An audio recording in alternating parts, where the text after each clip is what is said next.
but oh, this is what it's all about.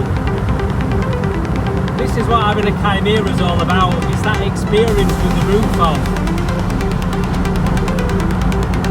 It's nice to drive with the roof on, but having the roof off just gives you that extra level of experience, that extra level of, you know, oh, it's just, this is what it's all about. It's all about having the top off.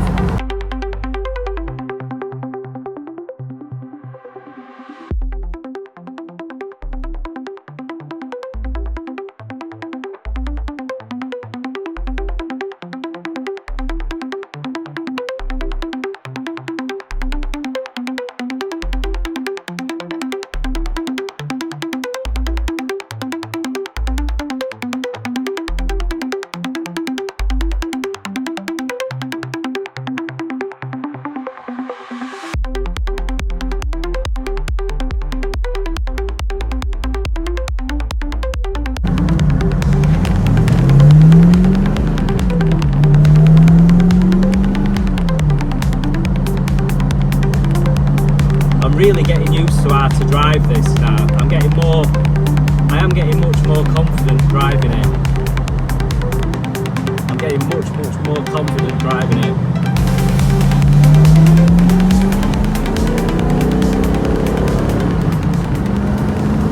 Ah, that noise.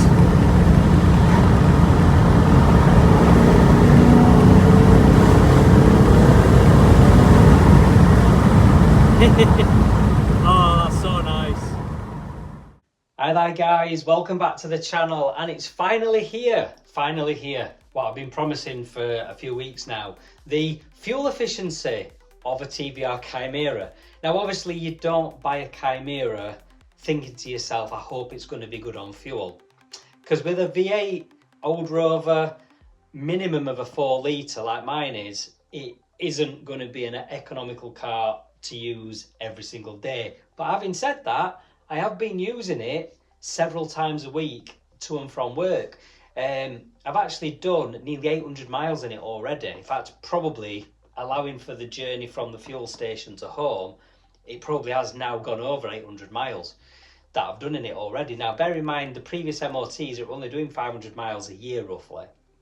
So I've already done more just in the couple of months that I've had it than the previous owner did per year. So, you know, I'm getting out, I'm using it, and I'm enjoying it. And that's what it's all about. You know, what's the point in having a car like this, like a TVR Chimaera, and just having it sat in a garage? I just don't get it. I mean, I can understand, you know, having it as a Sunday car. Well, that's fine. But when Sunday comes, get it out and use it, you know. Even if you only do 20 or 30 miles, get out, get it used. Don't leave it just sat, not being used. It's like I drove home from work the other night. Bear in mind it's November. It was quite cold, quite crisp, quite chilly. I took the Targa top off, put it in the boot, left the rear window up, and I drove home. And it was brilliant. It's such a buzz, you know, the feel of the cold air rushing past your head. But then you've got the warm air from the heater coming into your feet and up to the windscreen into your face. And like one of my colleagues that I work with, she says to me, "Are you really driving home with the top off? Are you mad?" And I went, "Yeah, just a little bit, but I love it. I love it." So yeah, so 800 plus miles on so far, fingers crossed, touch wood, no issues. The only little niggle I have had is sometimes the remote central locking, the door will lock and then lock and unlock and lock. It's like it's just, I don't know, something in the door lock.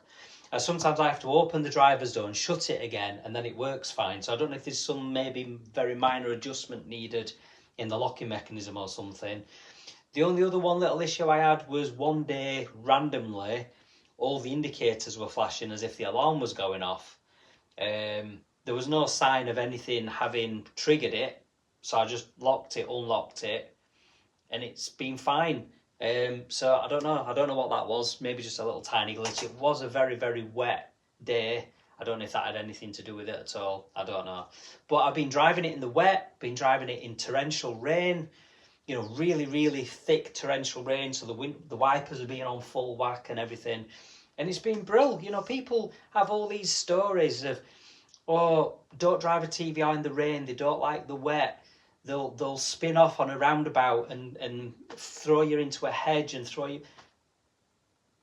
I'm sorry, but if you can't jump in a TVR Chimaera and drive it in the wet without spinning it on a roundabout and without crashing into a bush and without crashing into a tree and without ending up in a ditch, then you're not a very good driver. I'm sorry, you're not a very good driver. You know, I'm finding it not difficult to drive at all. Not at all. I've only had the rear tyres chirp once when I was pulling out of the junction at work, and I put my foot, when I can speak, I put my foot down a little bit harder and I just got a little bit of a chirp from the rear tyres as I accelerated away. Rest of the time, it's not lost traction at all. You know, I can go around roundabouts, go around roads, up, you know, it's fine. I don't get what the big fuss is about, you know, about them being so difficult to drive and about them being widow makers and all this. Honestly, you would have to drive like a complete cock. You would have to be driving like a complete idiot and just not... You don't have to respect it. But one thing I love is the long travel gas pedal, the long travel accelerator pedal, because that does make it a lot easier. Like I jump in Owen, my Mark II Cavalier, and he actually revs up a lot easier, and it's actually easier to wheel spin Owen because his throttle is more responsive. It's much more responsive, the throttle in Owen, and it's a lot easier to actually wheel spin Owen than it is the TVR. The TVR, you have to really push into the accelerator to really get it to get going. But that's one of the things that's like, it's inbuilt traction control, so to speak. But yeah, I'm just loving driving it. But anyway, I'm waffling, so let's get on with the fuel efficiency data. So what I've been doing is going to the same fuel station. I've been trying to use the same pump to get consistency, and I've been going at a similar time of day, so it's been similar kind of... I don't think that really makes any difference, but I've been trying to keep everything consistent, and then fill the tank to the brim, just let it click once, leave it at that. Let it click once, leave it at that.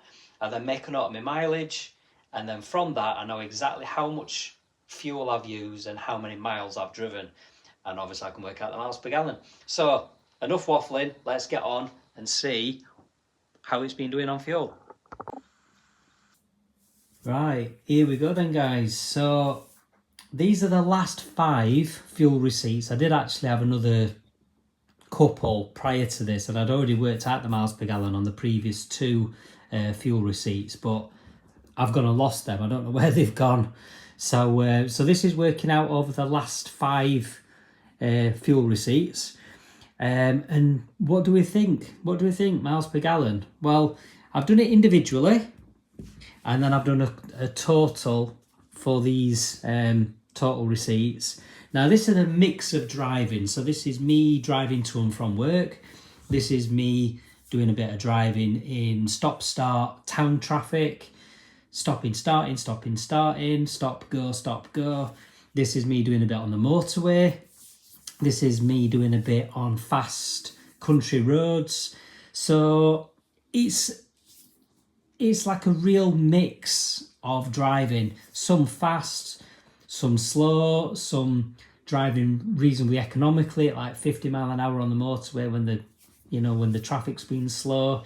There's been times when I've really put my foot down and really accelerated pretty hard and got up to speed really quickly. So this isn't me particularly trying to drive economically. This is me just driving the way that I always drive.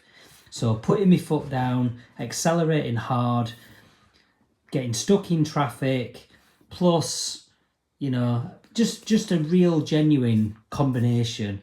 So I'll not go through it in too much detail on each one. The most important thing is the overall total. So this overall is over a distance of 714 miles.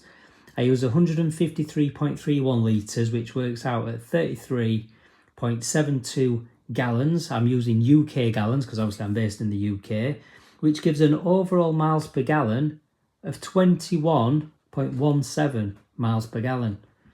Now, I don't mean to be funny, but I think that is blooming amazing. A 4-litre V8 high performance sports car, not being driven gently. As I say, I've really been putting my foot down at times, accelerating hard, really using the power, using the performance. Then other times I've been stuck in traffic, stop start traffic, and it's still managed to do over 21 to the gallon.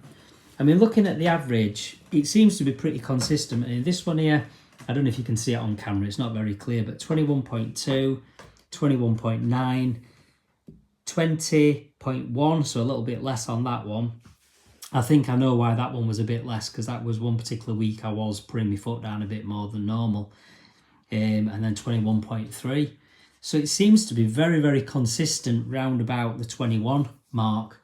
So really interesting. Now, the first fuel receipts where I did this calculation on, it was when I first bought the car. And when I first bought the car, I was driving a bit slower. I was driving a bit more economically. I was getting used to the car.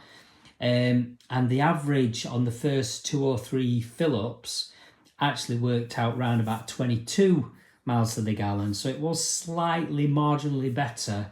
And that's because I was driving it slow, driving it steady, getting used to the car. I didn't want to put my foot down and spin off into a ditch or crash on a roundabout, because I'd heard all these scare stories like I talked about earlier.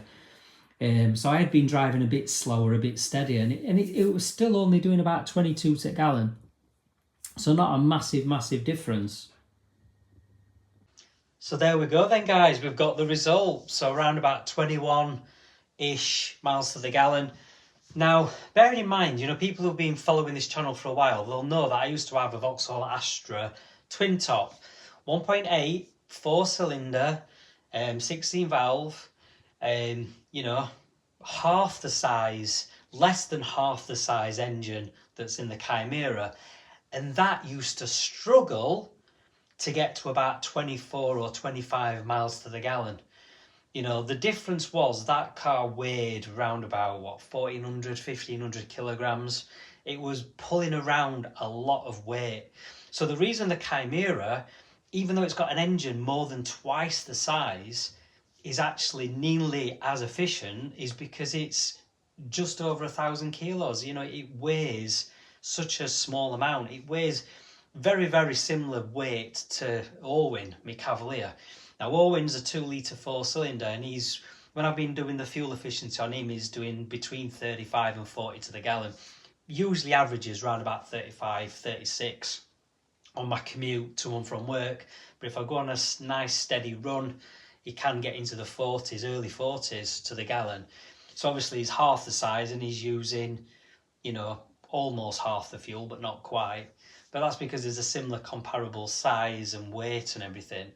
But it just shows you, how bad on fuel my Astra twin top really was. I used to always complain about how thirsty it was on fuel.